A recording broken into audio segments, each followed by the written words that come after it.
Hello, everyone watching tonight. There's way too much to say and way too little time, so I'm just going to get right into it. I want to start with a huge thanks to the selection committee. Thank you for choosing me from so many great Queen's players way more deserving than I. This was very unexpected, and I'm humbled to be joining the legends already in the Queen's Football Hall of Fame. With that, I also want to congratulate my fellow inductees. For a lot of you, I got to see you play firsthand, and it's an honor to be joining you in this year's class. What's most special to me about this is that I get to join the entire 2019, all Hall of Famers, who made me look good, not easy to do, and whose Vanier Cup came not only from those players and coaches, but from the ones in the years leading up to it who ultimately brought that title home. I'm speaking to you from Australia. My post-Queen's years took me halfway around the world, and I'm still here because I met my beautiful wife. Tegan, to you and to my young son Rex, thank you for showing me the absolute joys I experience with you every day, the greatest days of my life. Now, my years at Queen's have given me much to be thankful for. With you incredible people, I would eat, breathe, and sleep Queen's football, with the occasional night out to celebrate. I first want to thank the fans of Kingston, the greatest we could have ever asked for. Those homecoming games with Richardson packed and the roar of the crowd filling the air still feel like they were only yesterday.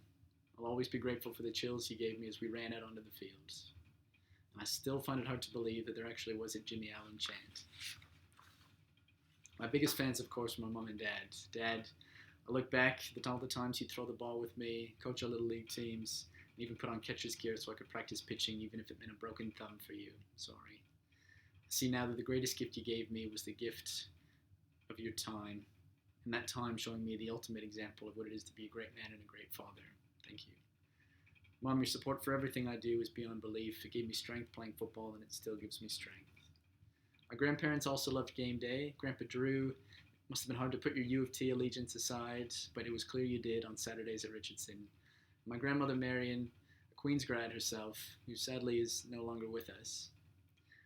I remember her, someone who never missed a day of church, cheering in the stands against Laval, wearing a "What Would Jimmy Do" t-shirt.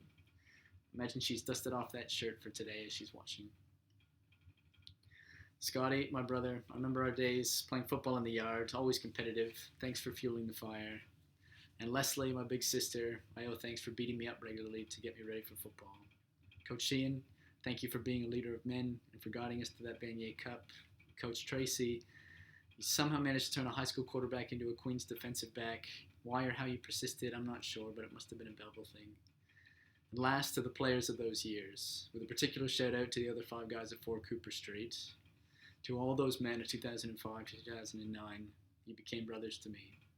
To you and the extended family of all past and present Queen's football players, thank you for making football at Queen's the special experience that it is. I'll finish by saying the reason it's so special to me is that it stays with you after you leave Queen's. The lifelong friendships you make with those you bleed and sweat towards one goal with, and that feeling on game day, beating it out on the field, those are still with me. So I hope all of those lucky enough to be part of Queen's football, that we get to enjoy each huddle, each play, and even each training camp. Okay, ride forever. Go Gaels.